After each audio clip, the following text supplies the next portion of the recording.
Hi everyone, ఈరోజు మనము ఒక్క చుక్క కూడా వాటర్ వాడకుండా బీరకాయ కూరని టేస్టీగా ఎలా చేసుకోవాలో చూపిస్తాను, చూడండి. ముందుగా బాండీలో ఆయిల్ వేసుకొని అందులో పోపు కోసం ఆవాలు, జీలకర్ర, కరివేపాకు వేసుకొని తర్వాత చిన్నగా కట్ చేసి పెట్టుకున్న ఉల్లిపాయ ముక్కలు కూడా వేసుకొని అవన్నీ వేగాలి. అందులో కొంచెం పసుపు వేసుకోవాలి అండ్ టేస్ట్ కోసం అల్లం వెల్లుల్లి పేస్ట్ కూడా వేసుకొని బాగా కలుపుకోవాలి.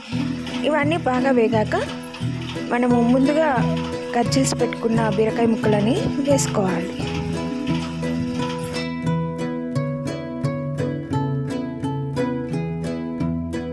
ఒక్క చుక్క కూడా నీరు లేకుండా కూర ఎలా చేస్తాను అని అనుకుంటున్నారా?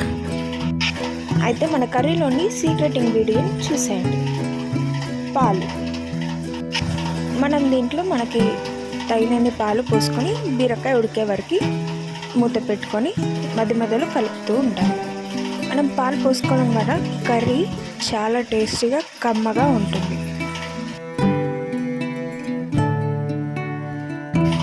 బీరకాయ అంటే నచ్చని వాళ్ళు కూడా కర్రీని ఇలా చేసి పెడితే ఇష్టంగా తింటారు.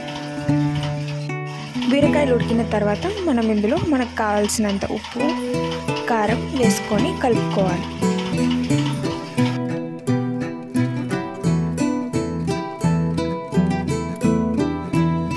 అందులోనే కొంచెం టేస్ట్ కోసం కొబ్బరి పొడిని వేసుకోవాలి. కర్రీలో నుంచి నూనె కొంచెం పైకి తేలే వరకు మనం కలుపుకోవాలి. ఆ తర్వాత మనము స్టవ్ ఆఫ్ చేసుకుంటే మన టేస్టీ పాలు పోసుకొని చేసుకున్న బీరకాయ కూర రెడీ అయిపోతుంది. దీన్ని మా ఛానల్ని లైక్, షేర్ అండ్ సబ్స్క్రైబ్ చేసుకోండి. Thank you.